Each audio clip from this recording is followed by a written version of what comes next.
Halo, selamat datang kembali di mata kuliah pembelajaran mesin dengan saya Rosni. Pada kuliah ini kita akan melihat beberapa cara yang digunakan untuk mengukur performansi model yang sudah kita bentuk. Kita akan melihat cara-cara tersebut berdasarkan luaran dari model kita. Misalkan apakah luarannya berbentuk kategorikal, misalkan ham atau spam, atau misalnya pass atau fail, dan lain sebagainya. Kemudian kita juga akan melihat misalkan kalau luarannya adalah prediction scores, multinomial targets, continuous targets. Kita akan melihat satu persatu. Kita akan mulai dari model yang luarannya adalah categorical targets. Pada mata kuliah sebelumnya, kita telah mempelajari beberapa contoh model yang menghasilkan categorical targets tersebut, misalkan KNN. Dan kita telah belajar juga salah satu performance measure yang kita gunakan adalah confusion matrix.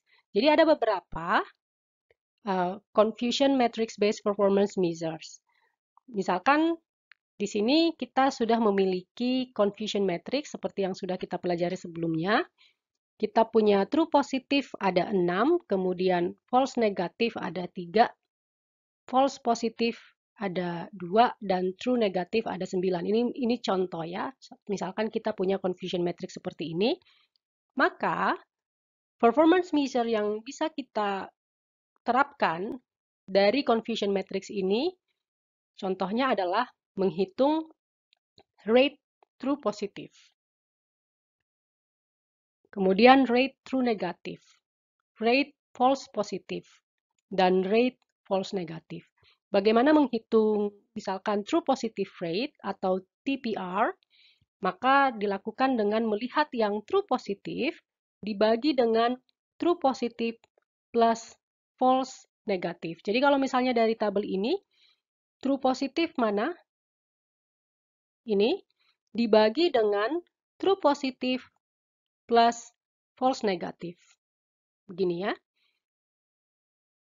Jadi 6 dibagi 6 tambah 3 sama dengan 0,667. Kemudian rate true negatif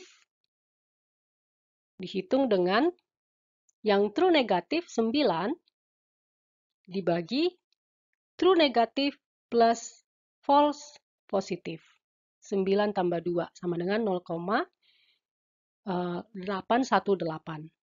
Demikian seterusnya, misalkan false positive rate adalah false positif, yang ini false positif ada 2 dibagi false positif plus true negatif. Dan untuk false negative rate, kita ambil yang false negatif dibagi false negatif ditambah true positif. Sehingga kita dapat FNR sama dengan 3. Yang ini 3 dibagi 3 ditambah 6. Atau 0,333. Jadi dari true positive rate, kita akan melihat seberapa baik model tersebut untuk memprediksikan bahwa semua yang positif itu dapat terprediksi dengan tepat. Ya, dan seterusnya. Nah, perlu kita perhatikan TPR sama dengan 1 dikurang FNR. Jadi true positive rate itu berbanding terbalik dengan FNR, di mana totalnya adalah 1. Untuk confusion based matrix based performance measure ini, semakin tinggi nilainya, maka akan semakin baik. Contoh cara lain untuk menghitung performansi dari model kita dan yang bahkan lebih sering digunakan daripada pendekatan sebelumnya adalah precision, recall, dan F1 measures. Precision ini mengukur kemampuan model kita untuk dengan secara tepat memprediksi kelas yang positif. Jadi dia lebih menekankan kemampuan model kita untuk memprediksi kelas yang positif. Cara perhitungannya adalah true positif dibagi true positif dan false positif. Nah, kita lihat di sini dia selalu berbicara tentang positif yang true dan positif yang false. Jadi misalkan diberikan confusion matrix seperti pada slide ini, Maka precision dari model adalah 6 dibagi ketika dia melakukan salah prediksi. 6 ditambah 2, yaitu 0,750. Nah, sebaliknya, 1 dikurang precision, ya, itu mengatakan seberapa sering model kita ini memprediksi email yang harusnya ham menjadi spam dan kemungkinan akan di-delete. Ya, itu kebalikan dari precision, 1 kurang precision. Nah, cara pengukuran yang lain adalah recall. Recall ini sebaliknya mengatakan seberapa yakin bahwa model yang kita bentuk ini dapat menangkap semua positif target. Apakah si model ini mampu memprediksi semua yang positif? Begitu. Cara perhitungannya adalah true positif dibagi true positif ditambah false negatif. Jadi saya ulangi lagi, cara perhitungan recall adalah true positif ini dibagi true positif ditambah false negatif. Dia mengatakan negatif padahal false. Ini kan, jadi 6 dibagi 6 tambah 3 sama dengan 0,667. Nah, kemudian kebalikannya 1 kurang recall ini mengatakan seberapa mungkin bahwa spam email itu tidak dapat diprediksi oleh sistem. Jadi sehingga masuk ke dalam inbox kita. Nah, untuk precision dan recall, biasanya dia selalu berbanding terbalik. Artinya gini, kalau precision kita tinggi, maka biasanya recall menurun. Ya, dan sebaliknya, kalau recall kita tinggi, maka precisionnya menurun. Kita jarang sekali menemukan yang kedua-duanya sama-sama naik gitu. Biasanya kita jadi trade off, kita memilih kemampuan model untuk memilih yang positif saja, atau kemampuan model untuk memilih atau mengembalikan semua yang positif atau recall. Nah, jadi muncullah cara lain yang menggabungkan precision dan recall, yaitu F1 measures. Kembali diberikan confusion matrix berikut, maka F1 measures akan melakukan perhitungan 2 kali precision dikali recall dibagi precision ditambah recall. Ini adalah alternatif lain untuk melakukan simple misclassification rate. Jadi, F1 measures dari contoh sebelumnya itu adalah 2 kali 0,750 dikali 0,667 dibagi precision ditambah recall. 0,750 ditambah 0,667 sama dengan 0,706. Jadi precision tadi semakin tinggi, kemungkinan recall akan semakin turun. Dan kalau recall-nya tinggi, precision-nya juga akan semakin turun. Nah, kita perkenalkan F1 measures yang mampu mengambil nilai rata-rata dari keduanya. Karena kita tidak ingin memilih precision saja, kita tidak ingin memilih model yang tinggi di recall saja. Kita ingin kombinasi keduanya, maka kita menggunakan F1 measures. Baik, sebelum kita lanjut ke performance measure sebelumnya, kita highlight dulu apa itu precision, recall, dan F1. Ketiga performance measure ini dapat bekerja dengan baik pada prediction problems ketika kita ingin memprediksi binary target features. Misalkan, apakah binary ya, berarti 2, apakah spam atau ham, apakah positif atau negatif. Dan kalau kita lihat kembali, dia sangat menekankan kepada kemampuan model untuk memprediksi kelas yang positif saja. Jadi dia menganggap kelas yang positif itu lebih penting untuk diidentifikasi, diprediksi dengan baik, dibandingkan dengan target level yang negatif.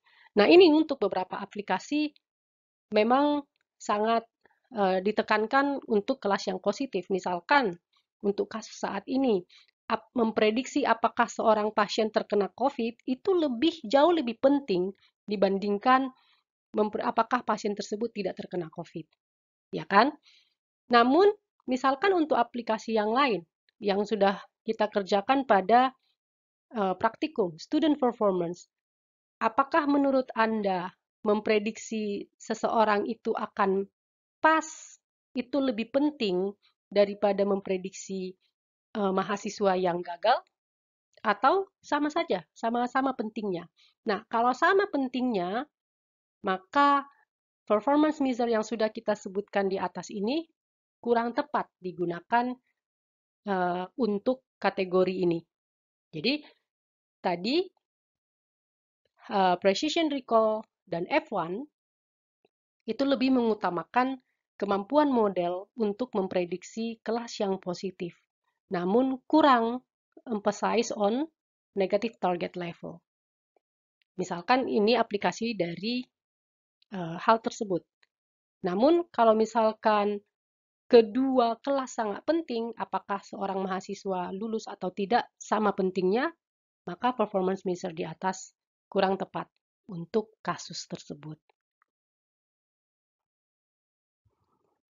Metode penghitungan lain yang tidak berfokus kepada salah satu label saja seperti positif label pada precision dan recall, maka diperkenalkanlah class accuracy dan average class accuracy.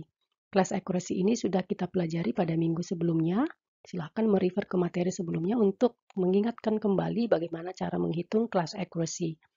Namun salah satu kekurangan dari class accuracy ini adalah apabila test set model kita itu tidak balance.